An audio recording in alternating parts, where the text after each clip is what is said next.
All right, so excited for part two of this class because I just feel like there's so much value in sharing how to really resolve weight loss resistance and some of the things that people may not realize are um, hindering their health and their success. And let's just get those things out there and in the open so that everybody can participate and have much, much more information. All right, I'm going to put a headphone on. There we go. All right, so let's see here. Oh, yes, here we are. We are ready. All right, so part two of resolving weight loss resistance. Okay, so again, what causes weight gain is important to know. How to fix your metabolism is important to know. And decreasing inflammation and balancing the hormones at the same time. When we can do that, then we can start really seeing massive changes in our health. Again, just as a recap from last time, the three major causes that I think are causing weight gain are insulin resistance, which is huge, hormone imbalance. So if you're, estrogen, progesterone, testosterone, those kind of hormones, thyroid hormone out of balance, then guess what? It's going to slow everything down. And then just a slow metabolism is also going to really screw you over as far as, how well you're going to do with your weight. Okay, so insulin resistance is big. And basically, we have our pancreas located on the left side of your body. And what it does is it produces insulin in response to when we eat food, mainly carbohydrates. And it does this because as we eat those kind of things, our blood sugar starts to rise. And as our blood sugar starts to rise, then we have to, our body has this feedback mechanism that says, oh, blood sugar is rising, let's stimulate insulin production so that the insulin will be, it's kind of like the key. It binds to the sugar, and then it's got a little key mechanism, sort of, that hooks onto the cell. And when it can hook onto the receptor of the cell, then the sugar goes inside the cell and out of your blood, therefore lowering blood sugar. Well, we all have to have at least a little bit of blood sugar to be alive. And it's also good to know the sugar is like a spiky ball. When it roams around your blood in excess, it's damaging and harmful to our bodies. And what it can do is it can cause damage, especially to our capillaries, and that's why we see diabetics, if they've been diabetic for a while, they could start to get neuropathy where they stop losing some of or start to not have feeling in the tips of their fingers or their toes, or they'll get pain up their legs. And, this process is uncomfortable. It can progress to pain. And it's basically a really good sign of, oh my gosh, something really needs to be done, or else you're just going to continue to really go down a bad road. So insulin lowers our blood sugar. It also helps us store sugar in the form of glycogen in our liver and in our muscles. And another thing that it does is it converts the excess sugar. So if we eat more sugar than our body can use, it's going to help convert that to fat and cholesterol, because it's got to go somewhere. It can't just stay in our blood, right? Or else our blood sugar would just keep rising, and then we'd be in trouble. So, but this third clue here is insulin is a fat-making hormone. It's necessary, but excess is where we start getting into trouble. And when we eat excess sugar over time, our cells will start to ignore the insulin, right? Insulin resistance, because it's basically saying, no, we don't need any more sugar in here. And so for me, the way I think of insulin resistance is I think of it as this huge clue. Oh my goodness, what's going on here? How did we get here? Not just, a lot of doctors will go, oh, high blood sugar, insulin resistance, we need to lower it. Well, I like to look at it as differently. I like to look at it as, oh my gosh, how did we get to this point? Let's backtrack and let's do things to reverse this. Then you fix the problem. Then you can start losing weight. Then you start getting your health back. But if we just think of it as, oh, insulin resistance and we have high blood sugar and, and thinking of it just like, let's take a couple of pills to fix it, well, guess what? You're probably just going to continue to gain weight. You're not going to get healthy. And you're still going to have that same frustration. And then pretty soon you'll go from 2 pills to 4 pills to insulin to, that's going to be your life. And that sucks. There's easy things that can be done to completely reverse that so that you can get your energy back, get your hormones back, get your body more sleek and slender, and just get healthy. Just know that you're not going to have a heart attack or a stroke. You're just going to feel good, and that's what we want, right? So basically, how I like to look at things is my life really shifted when I shifted from weight loss to health. If we just think of our body as trying to lose weight, well, here's the thing. Weight is a symptom, excess weight, right? Inflammation is really at the core of like most everything that's wrong with us. And so it's really good to try to dig in and see where we can find this excess inflammation, or start reversing that, undoing that, unwinding, and then we get healthy. It's amazing. It really, when you start dropping inflammation, weight, excess water, it starts coming off. Your skin starts looking better. I mean, it's fabulous. And that's when I made that shift, that big shift, because I tried to lose the same 30 pounds over and over. And when I decided to just, give up on that, I decided, let's shift my focus. This focus is not working. Finally, I'm like, okay, let's try something different. When I switched to anti-inflammatory lifestyle, anti-inflammatory diet, that's when the biggest gains I found. It's amazing. And sugar is honestly the number one fuel that people are burning for energy, which is unfortunate, and you'll find out why coming up shortly. Okay, so sugar in the amounts that most people eat ends up being very toxic to our bodies, like I talked about. When we eat more sugar than we can really utilize and burn up, then our body has to do something with it. And having that excess sugar in the blood and then excess insulin being secreted, inflammatory processes right there. It's really interesting. If you haven't ever done this, go to the grocery store. Look at labels on food. You will probably be absolutely amazed at the carbohydrate grams in most, if not all, packaged foods, and yogurts, and chips, and you name it, packaged products. What they often do, the manufacturers, things they want them to taste good so that we'll eat them, right? Well, in order for them to taste good, well, we did this whole thing for years now of, low fat, no fat. Well, when they took the fat out, they took the flavor out. So that, tastes like cardboard. Well, then, how did they make it taste good again? Salt and sugar. So many things still on the shelves out there in the grocery store are full of sugar and excess carbohydrates to give it some taste, because otherwise we wouldn't buy it. It would taste nasty, and we'd be like, well, we're not going to buy this. So it's really interesting to go into the store and just look around for a while. Look and see what is in your food. You'll find sugar in salad dressing. You'll find it in, of course, cereal, in yogurt. You'll find it in everything. They've added it to almost everything. And in doing that, we're just getting sugar overload.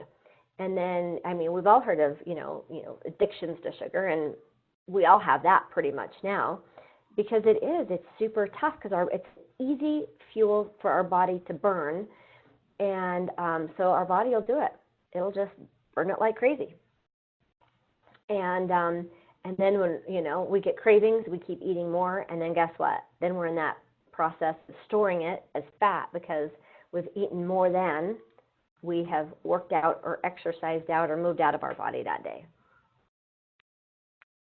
And then we're back to the high insulin because we have so many carbs in our body. It's a vicious cycle. So, of course, insulin is how our bodies lower blood sugar. It also helps us store glycogen in the liver, converts excess sugar to fat. And here's another thing.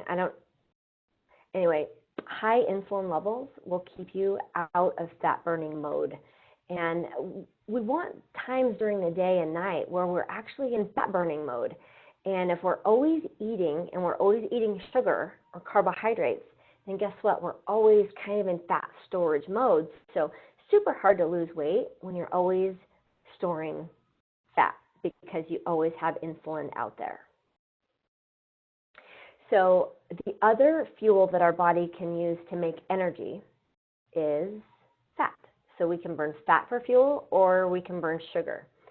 And most of us, like I said, are sugar burners. There's a few of us now that are starting this trend where we're doing more ketogenic type diets and finding massive, massive health results by converting our metabolism to a fat burning metabolism versus a sugar burning metabolism. So if you're burning sugar for fuel, because we have to burn something in order to stay alive. The second that ATP or energy is not made, we die. It's a process where we have these little mitochondria, these little tiny bacteria-like looking things in our cells. They're these little manufacturing plants of energy that keep us alive. And, it's a process that has to go on continually. But when we burn sugar, there's so much more byproduct off of it. Our body has a lot more detoxification to do by burning sugar than when we convert ourselves to burning fat. And if we can convert our metabolism to burning fat, then guess what? If you eat your meal, you're mostly a fat burner, then guess what happens when you're done eating that meal and you're in between meals and your body needs more energy? What's it going to do? It is going to burn body fat for fuel. That was one of the most amazing things that I think I'd ever heard. And so, in between meals, I'm going to burn body fat. Woo! That's literally how I was able to lose the excess just inflammation and weight in my body, was when I started following these steps. And it's been absolutely fabulous. So, converting to a fat burning metabolism is where it's at. So, overconsumption of sugar and carbohydrates really causes our cells to become quite full of sugar. And when our cells are full of sugar, they want to resist insulin. We get insulin resistance. We get this whole inflammatory process. And your doctor will probably want to throw metformin at you. And actually, metformin is kind of hard on our mitochondria. It is, it's not a super healthy drug to take. And, we want our mitochondria to be healthy because the healthier our power centers in our cells are, the healthier we are going to be. So, the plan to help you start getting healthy. So, of course, I think supplements are great, and I think they definitely have their place. Some really good supplements to consider for overall health. Getting enough vitamin A for your eyes, really good idea. Vitamin D is amazing. Vitamin D, we need to create hormones. It keeps us healthy. It keeps our immune system strong, helps us keep calcium in our bones. So I love vitamin D. Vitamin K1, vitamin K2, those are vitamin K2 especially is really good for keeping the calcium out of our arteries so that our arteries stay flexible. When they start to get hard, that's when we really start to notice that we're going to have issues. So vitamin K is super good for that. Magnesium is amazing. It helps keep us calm. It keeps our muscles good and strong. But it also, we burn it up a lot with stress as well. So it's another really good supplement to consider. Okay, so item number 2, we have to start eliminating excess sugar out of our diet. And sugar can be in really tricky names. It can be called fructose or honey, agave. Even though agave they say is a low glycemic sweetener, dude, stay away from it. It acts just like high fructose corn syrup in our bodies. So don't do it. Dextrose is another, maltodextrin, HFCS, high fructose corn syrup, terrible. I mean, and I'll give you a story on that here in a minute. Maple syrup, rice syrup, juice, fruit juice. I mean, fruit juice is basically pure sugar. Alcohol. So all of these names, you have to realize that you're eating basically sugar, okay? So the story with high fructose corn syrup, one of the reasons it's so bad for us, and what's crazy is if you look, you will find it in salad dressings, you will find it in almost all the candy that's out there these days. Our poor kids, they're not eating sugar anymore, they're eating high fructose corn syrup. Well, here's the thing.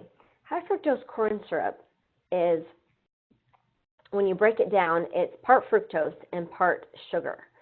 And those are two different types of sugar. The fructose part, here's the bad thing. The only thing that can metabolize fructose is your liver. So let's just say just for the sake of the story, you have a pound of high fructose corn syrup. Well, half of it is fructose and half of it is sugar, okay? So that would mean you have a half a pound of the fructose that only your liver can, I got my story wrong. Okay, so we're going to say we have a pound of sugar, just regular. It could be honey, it could be fructose, not so much to fructose, but you can get it in granules, but just things that say they have sugar in them, is usually about half fructose and about half glucose. So when you have something like that, a pound of it, then you've got half going to the liver, because the liver is the only thing that can metabolize the fructose part, and then you've got the sugar part, the glucose part, where your whole body can help metabolize that and utilize that, right? Okay, so when we have high fructose corn syrup, if we have a product that's very high in that, let's say there's a pound of it, right? If we eat a pound of high fructose corn syrup, then guess what? The only thing that's going to be able to metabolize that is your liver. The rest of your body is going to ignore it because it can't do anything with it. So I hope you can see wherein lies the problem here. The more fructose and high fructose corn syrup that you eat, you're clogging up your liver because it can only, work with so much of that. Otherwise, it just starts getting stuck in there and stored in there, and that's how we end up getting fatty liver. Yeah, and non-alcoholic fatty liver is becoming super common. Very scary. It is reversible up to a point. There can be a point where you've damaged your liver so much that you can't go back, and that's super scary. But what's also scary to me is our children that are coming and being found to have some fatty liver, and they're already just young kids, right? Well, when they're consuming all of this candy with high fructose corn syrup in it, well, now we can see why. Because your body can't metabolize it, only your liver. So there's one good reason to avoid anything with high fructose corn syrup at all costs. And don't use Karo syrup to make candy or cookies with or anything like that during the holidays. Skip those recipes. Find something different because it is horrible for you. All right, better sweeteners. So yeah, we like things sweet, and I agree. I still like some sweetness in my life. So switching to sweeteners like stevia, erythritol, monk fruit, xylitol, those are healthier. We really want to make sure we're not using the Splendas, the sucraloses, Sulfame K, potassium, NutraSweet. Those kind of sweeteners are pretty toxic to our brains. And guess what? They build up. And over time, if we wonder why we're getting Parkinson's and Alzheimer's, well, let's look at what we were drinking our whole life, right? If we're drinking Crystal Light with all that crap in there, well, it's, you can kind of see where it happened.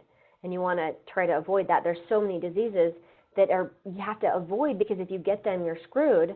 Well, that's one of the ways you can really help prevent Parkinson's and Alzheimer's. and those kind of, neuro diseases, because that's where they're getting stored, is in your brain and in your that tissue. All right, so hidden sources of carbohydrates besides just sugar that can also be referred to as a starch, and that can be potatoes. It is like white rice or brown rice for that matter, pastas. Beans are a huge source of carbohydrates, and honestly, there's not really a whole lot of benefit to eating beans. Yeah, they have some fiber, but they have more carbohydrates, and you get more insulin response. And the fiber, I mean, there's better ways to get fiber than that. And so in my opinion, save yourself the inflammation, the lectins that you're reacting to probably with beans. I would say pretty much cut beans out of your whole life. When I did, that made a difference for me, because literally I'd eat a bowl of chili and I'd gain like 4 pounds and it'd take a week to get it off. Well, yeah, because it's sticky lectin proteins within beans and the high carbohydrates. They're really super hard on your body, just saying. Fruit, for the most part, is really high glycemic, can be, a major source of carbohydrates. We really don't need a lot of fruit. And it's best, I think, to stick to berries because they have a lot of antioxidants and they do digest a little bit slower. So I recommend mostly to my clients have some berries. And then when it's in season, have a little bit of ripe fruit. So that would mean for our area here in Idaho, apples, apricots, nectarines, late in the summer when they're coming on naturally, then that's a better thing to do. They say that our body just doesn't super know how to handle bananas from Ecuador in the winter when we're really not meant to be eating them, really. But because of the way convenience and, transportation of food has been now the past, 20, 30 years, it's kind of a normal thing, but skip them if you can. And grains. So oatmeal's terrible, huge glycemic load on your body. Wheat, I think wheat's pretty terrible as well. Sorry, American wheat is just laden with toxins. If you go to Europe, have some pizza over there because they don't allow the stuff in their on their crops that we do. So you probably won't have any issue there, but you will here. We have seen it a lot in exchange students. They come over here 2 or 3 months later, their guts are in a knot because, they've kind of eaten the standard American diet, eating pizza and burgers and all that, and their guts just get to where they come to me and they're like, Kath, what's wrong with me? And I'm like, well, you're going to have to quit eating gluten because it's killing you here. As soon as they do that, they shape right back up. They stop gaining weight like crazy. And then when they go back home, they can resume the way they were eating before. The grains, for the most part, are, very, very high in carbohydrates. We don't really need as many as recommended, especially with the food pyramid. That thing is quite bad for us, actually. So what should we eat? Ketogenic-based diet is absolutely like one of my favorites right now because it lowers inflammation so much. I mean, like the average American right now is eating 31 teaspoons of sugar per day. Oh my gosh. I tell you what, if you measure out 31 teaspoons and sit it in front of you, you will be like, yeah, I don't need that much. Well, I bet you do. If you add up the equivalent of all of the servings of bread and cereal and oatmeal and, everything together, unless you're really making an effort to not eat a lot of carbohydrates, well, that's where we're getting that, that fact from. And one of the biggest questions I get is, gosh, is it really okay to eat fat? Well, yes, if you're eating good, healthy fats, fat is amazing. So here's one of the reasons why. So in order for our body to make new cells, it needs protein and fat because that's what our cells are made of, protein and lipid bilayer, right? Does your body need carbohydrates to make new cells? Nope, it doesn't. So basically carbohydrates are good in small amounts to keep our blood sugar up a little bit, but that's really about it, and good for some fiber. But for the most part, if we think about our diet in terms of fat and protein, that's where we're going to really, really, really find better health and lower inflammation. And so Ketogenic diet is not Atkins, South Beach, or a fad diet. It's where we keep our protein about 10% of our calorie intake, about 5% for carbohydrates, the rest is fat. Seems like a lot, but you know, if you do this transition over a period of time, yeah, you don't want to just go eating, 100 grams of fat necessarily like tomorrow. But if you do it over a little bit of time and you start decreasing carbohydrates and increasing fat, then your body's going to adjust to it. Your digestive enzymes and your digestive, secretions are going to start adjusting. And then you will start noticing that you're going to start reducing inflammation, start losing weight. It's a really, really neat process. And also, if you can really be strict with, slowly like modifying it and making those changes every few days, you'll also ease into a ketogenic diet a little bit easier. If you just go gung-ho tomorrow, you can end up with some side effects. It's called ketogenic flu. We've seen it where you feel like you can get low blood sugar, you get sweaty, and you might get shaky, and stomach might be upset, muscle cramping, things like that. But just take a little bit more time to do a conversion, and then guess what? Makes it so much easier. And it's a little bit more fun because you just will digest better if you give yourself a chance to work with it and to, do it a little bit slowly. Whenever we just do something completely different, our body sometimes kind of has to figure that out. One question that I get a lot is, I can't do a ketogenic diet because I've had my gallbladder out. Well, here's two things. Go slow. Adjust slowly so that your body has a chance to start adapting. But taking a digestive enzyme with ox bile is fabulous if you do not have a gallbladder. And if you don't, you probably need this extra digestive help anyway. So go to a health food store, get a digestive enzyme with ox bile, and your body's going to love you for it, because you'll be able to break down the fats that you need to have, to have those components of your body rebuild brand new cells, right? It will improve your digestion like crazy. Okay, so about how many grams of protein? Women need 40 to 50 a day, unless you're maybe an athlete. Men, 50 to 60, maybe 70 at the most, unless you're an athlete. We just don't need as much protein as we thought before, because it's really hard on our body. If we have excess protein, guess what? Our body has to do something with it. It's going to convert it, number one, to sugar. Oh, bummer, we were trying to cut back on sugar, right? Cut back on sugar, but you're eating great big huge steaks. Well, then it's going to be converted to sugar anyway, because your body's got to do something with it. Once it goes beyond what it can utilize to, to be metabolized and utilized for new building blocks for our body.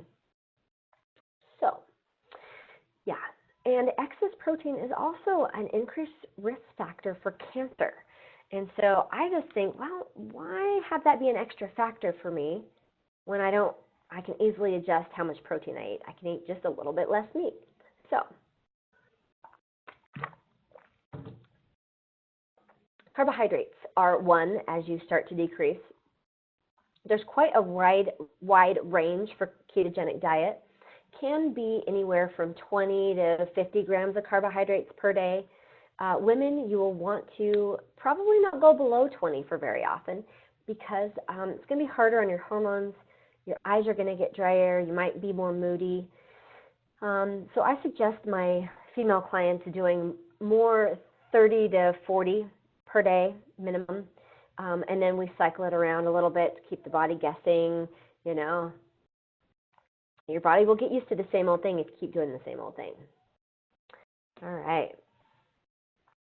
So the thing that's great about ketogenic diet is as you are lowering your carbohydrates, it gives your body the opportunity to burn the stored sugar and stored fat in your cells. Because as you're reducing the sugar load going in, you're going to be reducing your levels of insulin. When insulin stays a little bit lower, then your body will start burning fat for fuel in between meals, rather than storing sugar as fat. So it's a really nice to have this opportunity as you start to lower carbohydrates. It gives your body a chance to, burn up some stored energy. You can see it. I mean, that's what fat is on people. It's stored energy. It's like, let's burn that up, right? And sometimes it may take a little while for you to super notice weight loss. Well, you may be needing to burn up that excess fructose that's in your liver first. Give your body a chance to do that. Lower your carbohydrates so it can start going through that glycogen and that excess stored sugar, so that then once you do that, your body goes, well, we still need to burn energy. We need to make energy. Then it's going to start converting to a fat-burning metabolism. It will burn ketones for fuel, fat for fuel instead of sugar. That's when you start getting magic happening. Yes. And when we start burning fat for fuel, again, we start dropping inflammation because burning fat is much cleaner. There's less for our bodies and cells to have to detoxify when we burn fat. It's like burning jet fuel. It's really clean burning.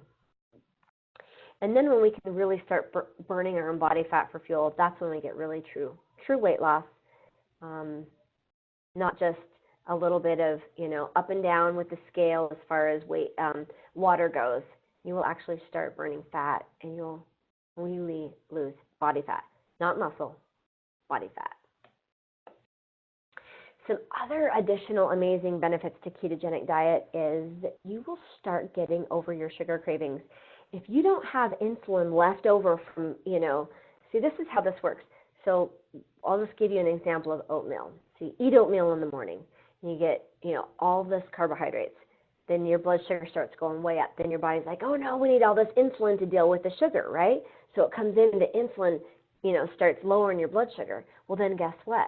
Sometimes that insulin gets overshot a little bit, and then there's, your blood sugar's down here, you still have insulin up here.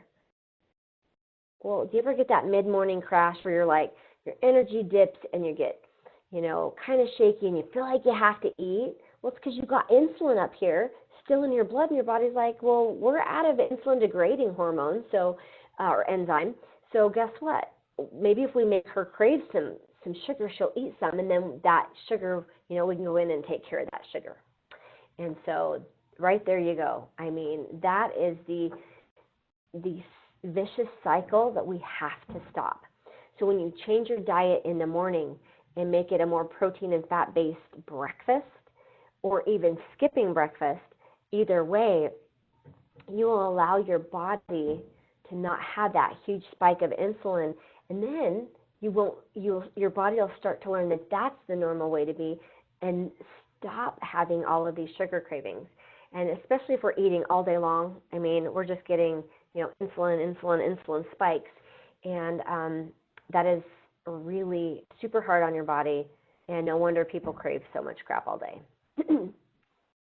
You will get improved moods because your hormones are going to balance easier. You'll have more energy because your body is burning body fat for fuel.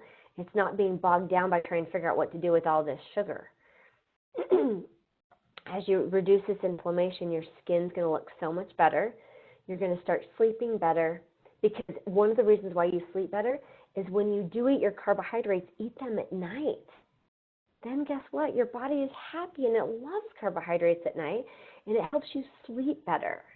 It's an amazing combination. And then lowering cholesterol levels is a great thing that can happen as a byproduct of the ketogenic diet. You lower carbohydrates, that is going to massively reduce your cholesterol. I've seen it a lot of times, and it's awesome. So in order to create new healthy cells, because like every second we have 100,000 cells die, we have 100,000 new cells created. And we really don't need carbohydrates to do this. We need good protein and good fat to create really good new healthy cells. So as we are reducing our carbohydrate intake and the focus becomes eating more fat, we need to know what kind of fats are good. Coconut oil is really good. Butter is really good, especially to cook with. Those two, your top two oils or butter fats to cook with. MCT oil, which is a type of coconut oil, is also really good. Good for smoothies because it's a liquid. Olive oil is great. You can add in avocados or avocado oil. And nut butters are also really good sources of fat.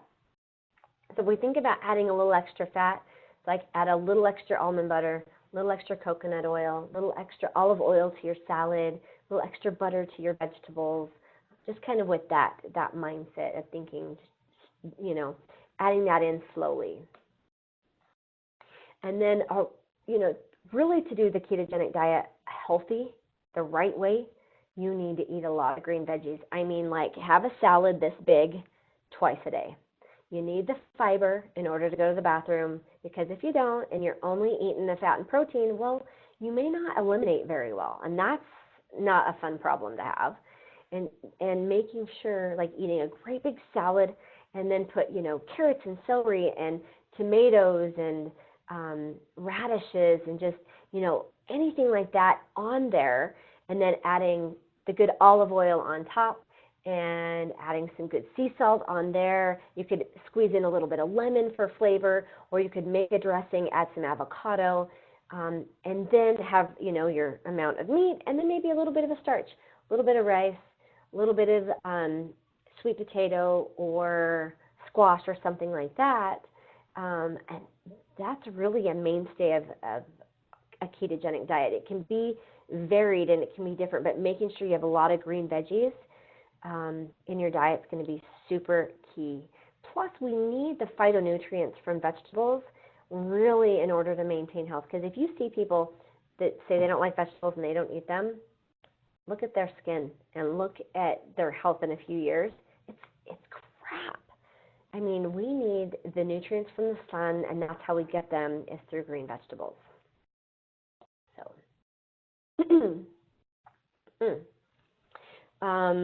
adding some protein, add some fat, go light on the carbohydrates, avoid fruit for the most part unless you want to add in a few berries. Diet variation is going to be a real big key to overall health and maintaining and losing weight. If you do the same thing all the time, your body gets so used to that. It's got you figured out, and it's like, because your body is an adaptive organism. Its basic function is to keep you alive. And if you do the same thing all the time, it's like, oh, we got this. This is easy. We can kind of slow back and, you know, take a little breather and you know, dial it back. Well, you don't want that. You want your metabolism to stay fired up and focused, and by doing that means you're not eating the same way all the time. So I like to have my clients do like one day where they do eat a little bit more carbohydrates and one day where they don't eat much of anything at all. And doing these kind of cycling can be very, very, very helpful. And moving in and out of ketosis occasionally is a really good idea. Then your body gets the chance to kind of like, you know, get over that, recover, and kind of like reset itself. So same thing all the time equals stagnation. Oh, the next thing I want to talk about is intermittent fasting. This has been huge for me. This actually healed my issues with blood sugar. I was hypoglycemic for years and years, and intermittent fasting is what really, between that and ketogenic diet, totally healed my blood sugar issues. So amazing. And it's really best to not eat less. We're eating less often. And basically that means intermittent fasting is maybe skipping the early breakfast that you were eating and eat it later in the day. So start out by maybe eating breakfast at 10 or 11. Or, sorry, I just need to send a message. Or skipping breakfast and eating lunch at noon. But giving yourself that little bit of extra time, that fasting in the morning, what it will do is it will help keep you in fat burning mode for a little bit longer. When your body gets to burn up stored fat for fuel, then you're losing weight, you're increasing your metabolism, and you start really repairing because your body has that time to rest. If your body's resting and not eating, then guess what? It is working on decreasing inflammation. It's working on repairing things that need fixed. That's one of the ways our immune system gets to be stronger, is when our body isn't always digesting food 24 hours a day, then guess what? Your immune system has actually some time to not worry about the food, because it doesn't have to deal with any right now. It's working on looking for these rogue cells or these bacteria and viruses, right? It's able to do what it needs to do, then you're healthier because of it. If we're always confusing our immune system with food, which happens a lot because we have intolerances to foods all the time, then that's just one way to start, brewing up some autoimmune disorders, for sure.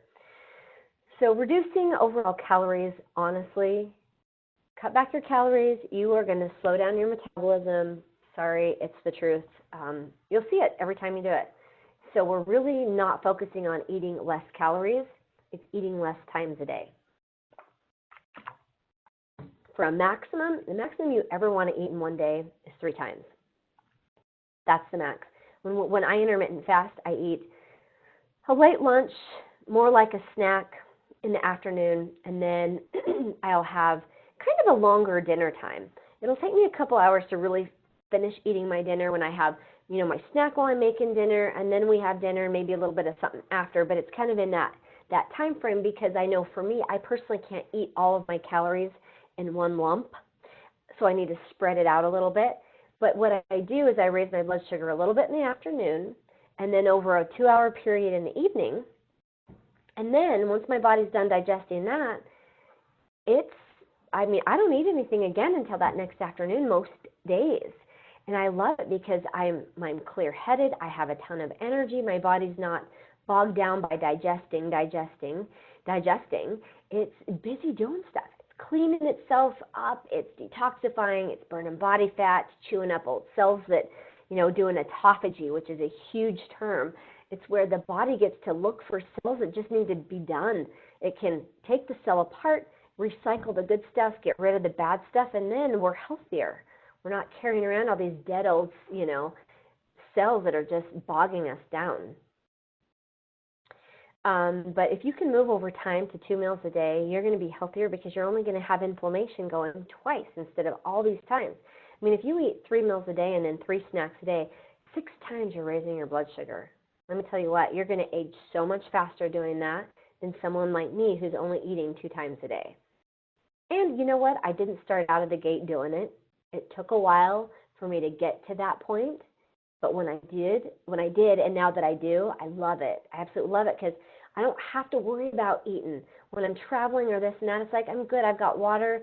I'm good when I've got my snack with me if I need it. And I'm fine. Usually by the afternoon, you're where you need to be and you can have your meal or whatever. It's great. Saves you a ton of time and hassle and no blood sugar issues.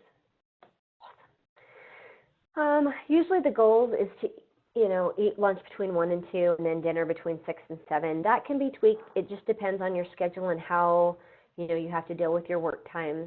But really, raise your insulin a couple times a day will massively decrease your inflammation, and you're going to train your own body to burn fat between meals. And that is the fun part. And here's another great thing about intermittent fasting. It increases your growth hormone and is very anti-aging.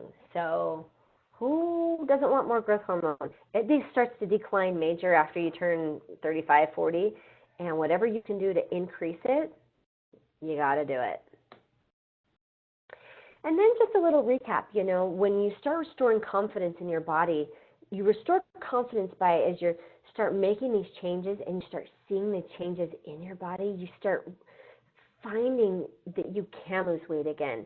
You get confident again. You feel powerful and excited, and your body starts to heal.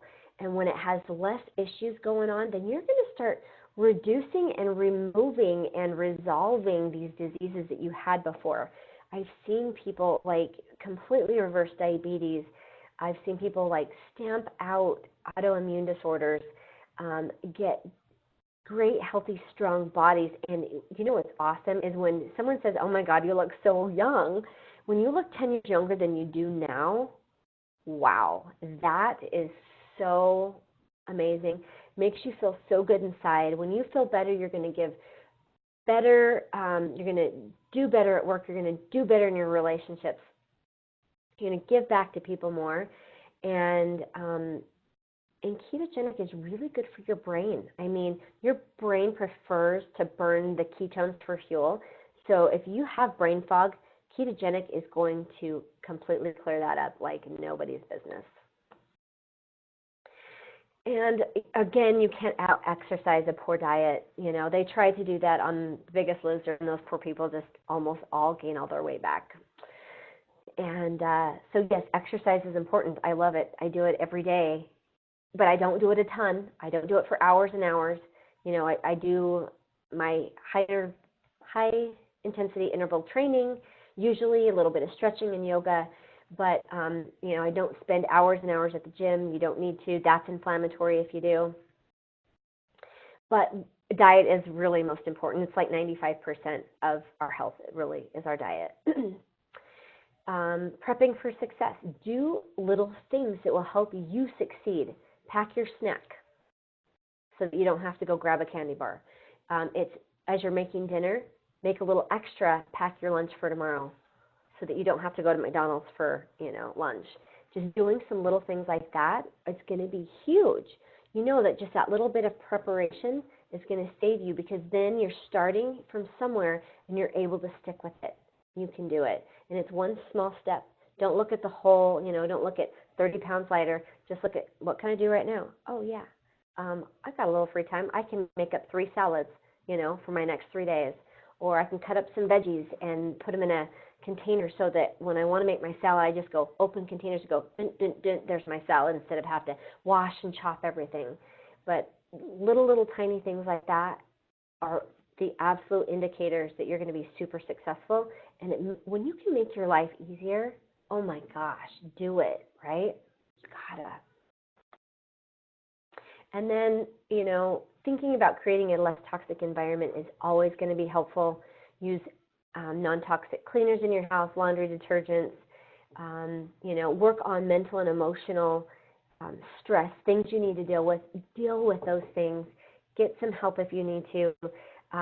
Feel your feelings. If you ignore them and stuff them, they are going to come back and growl at you. It's going to be bad. But just do as many things as you can, because there's a lot of toxic things out there. Cosmetics, perfumes, household cleaners, drinking water. You know, our lifestyles are pretty toxic, and it takes some effort to, you know, really clean ourselves up in a sense. And but do it, because, you know, toxins, when they accumulate, well, then you'll be coming to see me for a detox cleanse, which is another one of the things that I love to do. But yeah, our bodies will store toxins, and you want to help your body try to release as many as you can and add back as little as you can. I'm so excited that you joined me tonight for this information. I am going to be doing in 2 weeks a 5-week intensive class on what we talked about and more, like the details, the actual how-tos to really dig in and personalize this lifestyle for yourself. I am super excited about it. I've wanted to do this for a while, and I felt like now is the time. Spring is here. You want to be amazing and be on the road to a better body and better health for summer. And this class is going to do it for you. The classes will be recorded, so you don't have to worry about being live if you can't make every live class. It is, there's going to be worksheets that go with it, and you'll get all of those. But if you're interested in attending this 5-week online course, let me know. You can find me on Facebook, send me a message, or there's my email address. But I loved spending this time with you. I hope you have a lovely evening or a lovely rest of your day. And send me messages if you have questions about this information, because it is life-changing. It changed my life, and I can't wait to share it with you more. Bye.